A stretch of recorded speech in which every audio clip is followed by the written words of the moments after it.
여러분의 건강을 위해 꼭 필요한 시간이죠. 데일리 건강 시작하겠습니다. 오늘은 정형외과 전문의자 수부외과 세부 전문의신 이혁진 원장님 모셨습니다. 원장님 어서 오세요. 안녕하세요. 이혁진입니다. 네, 반갑습니다. 자, 오늘은 어떤 주제로 이야기 나눠볼까요? 오늘은 대표적인 수부 질환인 다지증과 합지증에 대해 알려드리려고 합니다. 육손이라 불리는 다지증과 손 발가락이 붙어있는 합지증은 손과 발의 선천성 기형 중 가장 흔하게 나타나는데요. 백인이나 흑인들보다는 인디언이나 한국인을 포함한 동양권에서 보다 흔하게 나타나는 걸로 알려져 있습니다. 네. 다소 생소하게 생각하는 분들도 많으실 텐데요. 아이의 손이 고민이신 분들은 오늘 방송을 잘 살펴보시면 도움이 되실 것 같습니다. 네. 정말 태어나면서부터 손의 모양이나 기능에 이상이 있는 사람들이 있죠. 바로 선천적 이상에 의한 다지증, 합지증 환자들인데요. 자, 오늘은 수부외과 세부 전문의신 이혁진 원장님과 함께 다지증과 합지증에 대해서 자세하게 이야기 나눠볼 텐데요. 자, 먼저 다지증에 대해서 알아보겠습니다. 다지증. 사실 좀 질환병이 생소하신 분들도 많이 있을 것 같은데 정확하게 어떤 병일까요? 손가락이든 발가락이든 한 개 이상이 더 많은 경우를 다지증이라고 얘기를 합니다. 네. 손에는 엄지손가락에, 발에는 새끼발가락이 하나 더 있는 경우가 대부분입니다. 네. 물론 드물게 다른 손가락들이나 발가락에서도 생길 수가 있습니다. 경우에 따라서는 발가락, 손가락 모두 다지증이 생기는 경우도 있습니다. 그렇군요. 그러니까 보통 이제 몇 개의 손가락이 더 있는 건지 그것도 참 궁금한데요. 한 개 이상이라고 하셨으니까 보통 한 6개 정도 되는 건가요, 그럼? 네, 대부분의 경우는 손가락이 하나 더 많아서 육손이라고 불리는 경우가 많았거든요. 육손. 네, 물론 대부분 이제 어렸을 때 수술한 경우가 많기 때문에 성인이 돼서는 그런 환자를 보기는 되게 드뭅니다. 지금까지 보고된 환자 중에서 가장 많은 손가락을 가진 분들은 다지증 중에서라도 미러 핸드라고 해서 양쪽 손이 중복돼서 생기는 분들이 계세요. 그런 분들은 보통 그때 최근 보고는 2010년 정도에 인도에서 보고된 걸로 14개의 손가락 있는 경우가 있습니다. 그렇군요. 자, 근데 이제 앞서 백인이나 흑인들에 비해서 동양인들이 더 자주 발생하는 질환이다라고 설명을 해주셨어요. 인종별로 다지증의 발생 빈도 어느 정도나 차이가 나는 건가요? 발생 빈도에 대한 통계를 정확하게 알기는 어려운데요. 이유는 대부분 환자나 보호자분들께서 그런 아이가 태어나면 숨기기를 원하기 때문입니다. 그렇죠. 네. 그래서 인종 중에 발생한 빈도도 다른데요. 서양인의 경우는 10,000명당 1명꼴로 이제 다지증이 생기는 걸로 알려져 있고 한국은 그보다 높은 것으로 알려져 있지만 정확한 통계는 아직은 없습니다. 그렇군요. 자, 그럼 궁금한 게 또 손가락 부위별로 나타나는 빈도가 좀 차이가 있을까요? 실제 손가락 다지증은 대부분 엄지손가락에 생깁니다. 앞서 말씀드린 대로 발가락 다지증은 새끼발가락 쪽에 생기는 경우가 대부분이고요. 그러니까 이유는 축전성 다지증이라고 얘기를 하는데 이는 이제 태생학적으로 엄마 뱃속에서 발생할 때 엄지손가락과 새끼손가락이 같은 위치에 있기 때문입니다. 축 앞쪽에 있다고 얘기를 하는데요. 그 후에 태아가 성장하면서 그 축을 중심으로 팔과 다리가 회전을 하게 되는데 최종적으로 엄지손가락 위치, 새끼발가락 위치가 되게 됩니다. 그러니까 흔히 생각한 팔꿈치는 앞쪽으로 이렇게 구부러지지만 무릎은 반대로 뒤로 구부러지잖아요. 그걸 생각하시면 쉽게 이해하실 수 있습니다. 그렇군요. 그렇다면 이런 다지증이 나타나는 어떤 정확한 원인이 좀 밝혀져 있습니까? 다지증은 가족력이 있는 경우도 있고 또 없는 경우도 있고요. 그다음에 태아의 손, 발가락이 형성되는 임신 초기에 어떤 유전적인 결함이나 또 기형을 유발시키는 외부 인자에 의해서 작용했을 가능성도 있으나 아직 정확하게 밝혀진 원인은 없습니다. 그렇군요. 근데 가족력이 있는 경우도 있다라고 하셨으니까 유전적인 원인도 찾아볼 수 있을 것 같은데요. 만약 다지증이 이제 유전 질환이라면 대물림될 확률은 어느 정도나 될까요? 그러니까 다지증이 유전이 되는 경우도 있고 또 안 되는 경우가 있거든요. 그러니까 한 아이가 다지증이 있다고 해서 태어난 다른 자녀가 다 다지증이 생기는 것도 아닙니다.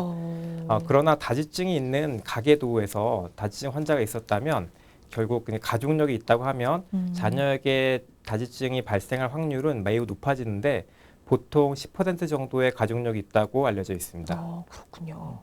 근데 치료를 또 언제 하느냐에 따라서 경과에 영향을 좀 미칠 것 같은데 최상의 치료 시기는 언제일까요? 가능한 일찍 수술하는 게 좋긴 합니다. 그러니까 상식적으로 일찍 수술해야지 수술 후 뼈나 관절의 변형이 성장하면서 교정되기도 하고 그다음에 상처나 뼈가 아무는 시간도 더 짧기 때문에 그런데요. 그리고 또 수술하고 발달하는 과정에서 아이들이 인식을 하기 전에 내가 다른 애들과 손가락이 다르다는 걸 인식하기 전에 수술해 주는 것이 정서적으로 매우 좋습니다. 하지만 수술 시기를 결정하는 데 있어서 다른 여러 가지 요소를 생각해야 됩니다. 네. 그러니까 물론 빨리 하면 좋다고는 하셨지만 또 무조건 어릴 때 한다고 좋은 것만은 아니라고 하더라고요. 이유가 뭘까요? 그러니까 아이들의 손이 너무 작으면 수술하기가 매우 어렵습니다. 특히 단순한 다지증이 아닌 뼈를 자르거나 관절을 교정해야 되거나 인대를 만들어야 되는 수술을 하는 경우는 복잡한데 크기가 너무 작으면 수술 자체를 하기가 매우 어렵습니다. 또 복잡한 경우에는 또 수술 시간이 꽤 오래 걸리게 되는데 그 전신 마취를 견딜 수 있을 정도로 폐가 성숙을 한 후에 수술하는 것이 좋습니다. 그렇군요. 너무 어리면 또 수술 준비하는 과정에서 뭐 체열이라든지 혈관 주사를 하기에 좀 힘들어할 수 있고요. 네. 또 감염에 취약할 수 있어서 입원 자체가 좋지 않은 영향을 줄 수 있기 때문에 보통 10개월 이후에 수술을 진행하도록 합니다. 네. 자, 그럼 다지증의 치료법에 대해서는 잠시 후에 다시 좀 알아보도록 하겠고요. 이번엔 합지증 살펴보겠습니다. 합지증은 다지증과는 어떻게 다른 걸까요? 합지증이란 쉽게 설명드리면 따로 떨어져 있던 손가락이 붙어 있는 겁니다. 그러니까 살이나 뼈로 붙어 있는 경우를 말하고요. 그러니까 엄마 뱃속에서 태아의 손발이 처음엔 한 덩어리로 생기게 되거든요. 그 후에 약간 7주 정도부터 손가락, 발가락이 사이가 세포 사멸 과정을 거치면서 갈라지게 되는데 8주 정도에 완성이 됩니다. 분리되는 과정에서 문제가 생겨서 생긴 합지증이 발생하는 경우가 대부분입니다. 이 또한 정확한 원인은 아직 알려져 있지 않습니다. 그렇군요. 근데 합지증의 경우는 다지증과 함께 선천적인 손기형으로 대표적으로 꼽히는데요. 자, 합지증의 경우는 발생 빈도 어느 정도나 될까요? 손에 생기는 선천성 이상으로 다지증과 함께 흔한 선천성 이상으로 알려져 있는데요. 이 또한 다지증처럼 정확한 빈도는 알려져 있지 않습니다. 네. 외국 통계를 보면 2,000명당 1명에서 6개에서 8,000명당 1명이라는 보고가 있고요. 그렇지만 알려진 바로는 다지증보다는 합지증이 더 빈도가 더 많은 편입니다. 그리고 남자아이에 더 많이 생기는 걸로 알려져 있습니다. 그렇군요. 자, 그럼 합지증의 증상도 좀 구체적으로 설명해 주세요. 정상적인 경우는 손가락 3개 뼈 쪽 가장 손바닥에 가까운 마디뼈, 그 손을 보시면 이 부위죠. 이 부위가 3분의 1 정도까지만 연결이 돼 있고요. 그 위에는 다 분리가 돼 있어야 됩니다. 여기를 이제 물과키 공간이라고 얘기를 하는데요. 손가락 다 합지증이라는 건 이 물과키 공간이 점점 위로 올라가는 거라서 손가락 전체가 다 붙어 있는 경우, 또 합지증으로 부르는 게 아니고 물갈퀴 공간이 정상보다 위로 올라온 경우에도 합지증, 또 부분 합지증이라고 불리기도 합니다. 손바닥에 가까운 부위는 분리되었으나 손가락 끝쪽만 붙어있는 특이한 경우의 합지증도 있는데요. 이런 경우는 손가락, 발가락 발달이 이미 끝난 후에 선천성 윤상 수축대 증후군이 생기게 되는데 윤상 수축대가 손가락 분리가 이후에 손가락을 감싸게 되면 그 감싼 손가락에서 더 들러붙게 됩니다. 그래서 그런 경우에는 손가락 끝쪽만 붙을 수 있습니다. 그렇군요. 자, 근데 증상 중에 그럼 가장 많이 나타나는 유형은 뭘까요, 선생님? 손가락에서는 3번째와 4번째 손가락 사이, 발가락에서는 2번째와 3번째 발가락 사이에 붙어 있는 경우가 가장 흔합니다. 네. 앞서 말씀드린 것처럼 피부만 붙어 있는 경우서부터 뼈까지 붙어 있는 경우까지 있을 수 있습니다. 또 양손, 양발에 동시에 생기는 경우가 비교적 흔하며 손가락, 발가락 모두 합지증인 경우도 많이 있습니다. 발가락의 경우에는 새끼발가락이 다지증과 함께 합지증이 있어서 4번째 발가락, 새끼발가락, 다 또 하나 있는 발가락까지 4번째, 5번째, 6번째 발가락이 합쳐져서 한 덩어리로 보이는 경우도 있거든요. 네. 가운데에 낀 5번째 발가락을 제거하면서 합지증과 다지증 동시에 수술을 하기도 하고요. 또는 6번째 발가락만 먼저 제거하고 나중에 4번째, 5번째 합지증을 다 분리하는 수술을 하기도 합니다. 한 손가락이나 발가락의 양쪽 면을 동시에 수술하면 절대 안 됩니다. 그러니까 예를 들어서 2번째, 3번째, 4번째 다 붙어 있는 경우에 이걸 한꺼번에 다 갈라주면 가운데 끼인 손가락들의 혈관이 이제 문제가 생겨서 이제 손가락 괴사가 일어나서 죽을 수가 있습니다. 만약에 2번째, 3번째, 4번째가 붙어 있다고 하면 먼저 2번째, 3번째를 가르고 3, 4개월 정도 지난 후에 충분히 회복되고 나서 나머지 3번째, 4번째 손가락을 분리하는 수술을 해야 합니다. 그렇군요. 생각보다 그렇게 쉬운 수술은 아닌 것 같다라는 생각도 드는데, 근데 이제 만약에 다지증 같이 합지증도 유전 질환이라면 이거는 대물림될 확률은 어느 정도나 될까요? 합지증도 다지증과 같이 유전이 되기도 안 되기도 합니다. 다지증에 비해서는 상대적으로 가족력의 빈도가 높고 보고마다 달라지지만 10에서 40% 정도는 가족력이 있다고 합니다. 네네. 근데 가족력이 있다고 해서 꼭 유전이 되는 건 또 아니거든요. 다만 합지증은 다지증에 비해서 다른 선천성 이상을 동반하는 경우가 흔히 있습니다. 다른 뭐 증후군과 동반돼서 생기는 경우가 많은데 그 빈도가 30% 정도 됩니다. 대표적인 증후군으로 두 가지를 꼽을 수가 있는데 뭐 에이퍼트 증후군과 폴란드 증후군 두 가지를 말씀드릴 수가 네. 있는데 에이퍼트 증후군은 두개골 자체의 뼈가 나중에 성장이 좀 되고 나서 다쳐야 되는데 조기에 봉합이 돼버리면서 머리 모양이 이상해지고 안구가 돌출되고 얼굴이나 코 주변이 발달되지 않는 경우 또 한 가지 덧붙여서 손, 발에 대칭적으로 합지증을 가지고 태어나게 됩니다. 또 폴란드 증후군이라는 병은 가슴 근육인 대흉근이 없으면서 합지증을 동반한 경우에 폴란드 증후군이라고 불리게 됩니다. 그렇군요. 자, 근데 다지증과 마찬가지로 합지증도 치료를 언제 받느냐에 따라 그 경과는 달라질 것 같은데요. 합지증은 최상의 치료 시기 언제라고 보면 될까요? 그러니까 합지증은 어느 손가락 사이에 생겼는지 손가락 끝까지 붙었는지에 따라서 이제 수술 시기가 좀 달라집니다. 네. 이유는 이제 손가락 길이 차이 때문에 그런데요. 엄지와 집게 손가락이 같이 붙어 있다고 하면 빨리 분리해주지 않는다면 엄지손가락 기능이 떨어지고 손가락이 휘어질 수가 있습니다. 네. 또 네 번째랑 다섯 번째 손가락 길이도 차이가 나기 때문에 둘이 붙어 있다면 좀 빨리 분리를 해줘야지만 정상적으로 성장을 하게 됩니다. 그래서 보통은 이제 6개월, 생후 6개월 정도 빨리 수술하게 됩니다. 이런 경우에는. 물론 다른 손가락들, 뭐 두 번째, 세 번째, 뭐 기능에 이상이 없는 손가락들이 붙어 있는 경우라면 보통은 2세 이전에 수술하는 걸 권합니다. 네, 다지증도 합지증도 가급적이면 수술 시기가 빠를수록 좋다라고 말씀은 해주셨는데요. 자, 그럼 지금부터는 두 질환의 자세한 치료 방법 알아보도록 하겠습니다. 먼저 다지증, 합지증 정확하게 진단하는 게 중요할 것 같은데요. 어떤 검사법이 있을까요?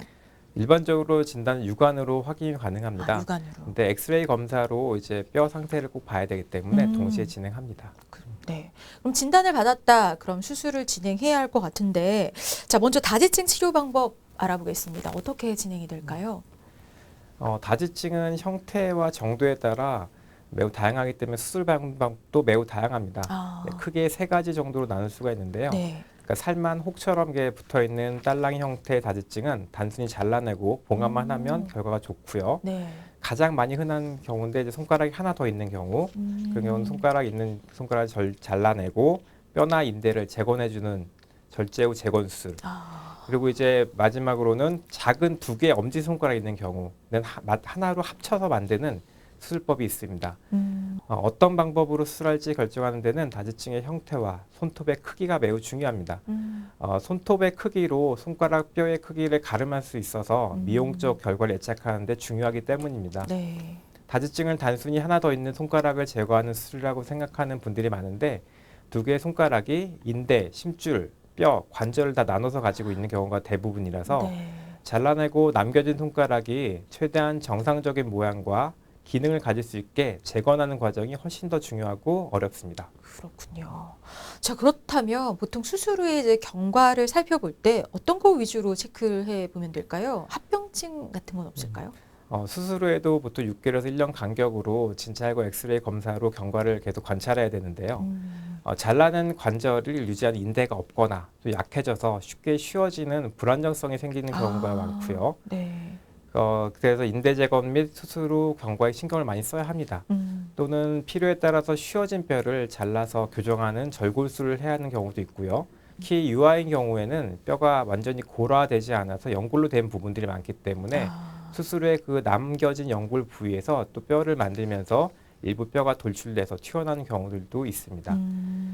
두 개의 손가락이 관절을 공유하면서 대칭형일 때는 수술이 매우 어려운데요. 어느 쪽 한쪽을 잘라내도 똑바른 손가락을 만들기 되게 어렵기 때문입니다. 그 때문에 이제 지그재그로 변형이 심한 경우에는 초등학교 입학 전에 뼈를 잘라서 교정하기도 하고요. 성장판 손상이 좀 우려가 있는 경우에는 좀 충분히 이제 성장판 다치는 시기인 초등학교 고학년, 중학교 초반 정도의 수술을 하기도 합니다. 그렇군요. 근데 간혹 다지증의 경우에 엄지는 없고 검지만 2개인 경우도 있다고 하던데 이럴 때는 어떻게 해야 할까요? 이 경우는 다지증이 아니고 손가락 개수는 5개인데 엄지손가락이 두 번째 손가락과 같은 위치에 있는 겁니다. 그래서 엄지손가락 저형성증이라고 얘기를 하게 되고요. 네네. 엄지손가락이 아예 없이 태어난 경우도 있습니다, 애들이. 그래서 엄지손가락은 손의 기능에 있어서 가장 중요한 기능입니다. 다른 손가락과 만나서 짚는 동작을 해야 되는데 그게 그쵸. 손에서 기능에 있어서 가장 중요하기 때문이거든요. 이런 경우는 다른 검지손가락 하나를 엄지손가락을 만들어주는 수술을 하게 됩니다. 그러니까 검지손가락 길이를 좀 줄이면서 원래 있던 엄지 위치로 이동시켜서 하는 엄지화 수술을 하게 됩니다. 이 수술은 두 번째 손가락을 엄지손가락 기능으로 바꿔줘야 되기 때문에 엄지의 기능을 익히기 전 2살 이전에 실시해야지만 결과가 좋습니다. 왜냐하면 그 전에는 뇌에서 엄지를 움직이는 기능을 아직 인식하지 못하고 있다가 2살 정도 돼야지 이제 비로소 엄지를 잘 쓰게 되거든요. 네. 마찬가지로 없는 엄지손가락을 두 번째 손가락을 이용해서 만들기 때문에 2살 이전에 해줘야지만 뇌에서 이걸 엄지손가락으로 인식을 하게 됩니다. 원장님 말씀 기억해 두시면 좋을 것 같고요. 자, 그럼 계속해서 합지증의 치료법에 대해서도 짚어보겠습니다. 단순히 손가락을 분리하는 것으로 이렇게 수술이 간단할 것 같진 않은데요. 손가락 분리하고 난 후에 분리된 면, 사실 피부가 없는 셈이잖아요. 어떻게 치료해야 할까요, 선생님? 다지증도 그냥 자르면 안 되고 재건수를 하는 것처럼 합지증에서는 피부를 나눠 가진 상태이기 때문에 피부가 부족하게 됩니다. 따라서 피부 이식이라는 과정이 대부분 필요합니다. 피부는 잘 늘어나기 때문에 부족한 부분을 억지로 당겨서 꿰맬 수는 있지만 그럴 경우에 혈액순환을 방해해서 손가락을 잃거나 피부가 죽거나 해서 더 큰 피부 이식을 해야 하는 경우가 생깁니다. 네. 그러니까 피부 이식을 적게 하려고 무리하면 안 되는 것이죠.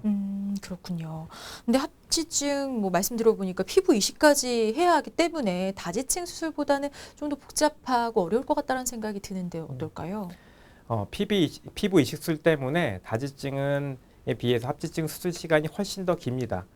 그리고 실밥이라고 부르는 봉합 개수가 워낙 많아서 실밥 뽑기, 즉 봉합살을 제거할 때도 잠깐 재워서 하는 정도로 전신 마취를 하기도 하거든요. 네네. 그러니까 워낙 실밥 뽑는 시간이 많이 걸리고 아프니까요. 그래서 최근에는 보통 녹는 봉합살을 사용합니다. 그렇군요. 근데 이제 피부 이식에 대해서 말씀을 해주셨는데요. 보통 피부 이식 어떤 과정을 거쳐서 진행되는지 좀 설명을 해주세요. 피부 이식은 얇은 피부를 떼서 노출된 면에 봉합해주면 네. 보통 4일에서 5일 후에 이제 밑에서부터 혈관이 자라 들어가 피부가 생착되는 원리로 이식하는 겁니다. 네. 합지증의 경우에서는 상대적으로 두꺼운 피부 이식인 전층 피부 이식을 합니다. 전층 피부 이식은 말 그대로 피부의 전체 층을 다 가져와서 떼는 자리는 바로 당겨서 봉합할 수 있는 부위에서만 피부를 채취하게 됩니다. 합지증이 있던 손가락에서 또 물깎이 공간이라고 해서 손가락 사이 부위는 피부 이식으로는 안 되고요. 꼭 피판이라고 해서 피가 통하는 두꺼운 살로 재건을 해줘야만 분리한 손가락이 서로 다시 붙어 다시 합지증이 재발한 것처럼 되는 합병증을 예방할 수 있습니다. 그렇군요. 자, 근데 합지증의 경우 아까 손가락 분리할 때 피부를 이렇게 좀 지그재그 사선으로 절개한다고 했는데 특별한 이유가 있는 건가요? 손가락의 각 마디에서는 손바닥 면 쪽의 손금들은 손가락 길이와 방향과 다르게 비스듬한 병으로 되어 있습니다. 그러니까 흉터는 아물면서 이제 수축, 쭈그러드는 이제 흉터를 만들게 되는데 이게 손금의 수직 방향이나 손가락의 진행 방향, 길이 방향으로 흉터가 생기면 쭈그러진 흉터 때문에 손가락 관절이 다 안 펴지게 됩니다. 구부러지지도 않고요. 네. 이런 경우를 반응 구축이라고 합니다. 또한 관절 손금이 아니더라도 수술 흉터가 손가락 옆으로 길게 이렇게 생기게 되면 마찬가지로 흉터가 쭈그러들면서 잡아당기기 때문에 손가락이 대칭적으로 자라지 못하고 반대쪽으로 휘어지는 흉터 때문에 휘어진 합병증이 발생하게 됩니다. 그래서 이를 막기 위해서 이제 세심하게 피부 절개 디자인이 필요하고 지그재그 형태로 보통 절개를 하게 됩니다. 그렇군요. 아무리 섬세하게 수술을 한다고 해도 흉터 걱정을 안 할 수가 없거든요. 수술 후에 흉터가 남진 않을지 또 만약 남는다면 흉터 제거 수술은 언제쯤 좀 하는 게 좋을지 이런 게 궁금해요, 선생님. 손가락에서 어떤 수술을 해도 흉터는 완전히 없앨 수는 없습니다. 또한 손가락에서 이제 흉터 제거 수술은 불가능하다고 알려져 있습니다. 그래요. 하지만 요즘 앞서 말씀드린 대로 성질이 비슷한 손바닥이나 발바닥 살을 이식해서 사용하는 방법으로 미용상의 문제는 좀 많이 개선이 됐습니다. 미용상으로 보기 싫어서 보게 되는 흉터로 인해 생기는 기능상의 문제 때문에 추가 수술을 하는 경우가 대부분입니다. 네. 그러니까 일반적으로 완전히 성장할 때까지는 최소한 한 차례 이상 추가 수술이 필요한 경우들이 많이 있습니다. 그렇군요. 자, 근데 합치증의 유형 중에 만약 이제 뼈까지 붙어 있는 경우다. 이런 경우는 어떻게 치료를 해야 할까요? 대부분의 합치증에서는 피부만 붙어 있는 경우가 대부분입니다. 하지만 뼈나 관절까지 붙어 있다면 수술은 훨씬 어렵고 결과도 좋지 못합니다. 어떤 경우에는 손가락이 완전히 붙어서 손가락 한 개의 크기가 다른 손가락의 한 2배 정도 커 보이기도 합니다. 이런 경우에는 사실상 분리가 불가능합니다. 그리고 관절이나 뼈가 붙어 있는 경우 심줄도 공유하는 경우가 많기 때문에 분리 후에 손가락이 정상적으로 기능하기를 기대하기는 힘듭니다. 그러니까 이런 경우 분리할 경우 뼈가 이제 드러나게 되는데 뼈 위에 단순하게 피부를 얹어놓은 피부 이식 방법으로는 피부가 생존할 수가 없기 때문에 피가 통하는 두꺼운 피부로 덮는 피판술이 필요해서 보통 수술보다 매우 어렵습니다. 따라서 뼈까지 붙은 합치증의 분리수술의 시행 여부는 매우 신중하게 결정해야 합니다. 하지 않은 수술을 하게 돼서 기능 및 모양도 다 망가질 수가 있기 때문입니다. 그렇군요. 저 다지증과 합치증 정말 얘기 듣다 보니까 수술과 치료 모두 굉장히 좀 어렵고 복잡하다라는 생각이 듭니다. 자, 이번에 시청자들의 궁금증 해결해보는 시간 이어가 볼 텐데요. 저희가 다지증과 합치증에 대해서 좀 궁금한 분들 질문들 먼저 좀 받아봤습니다. 첫 번째 질문 살펴보겠습니다.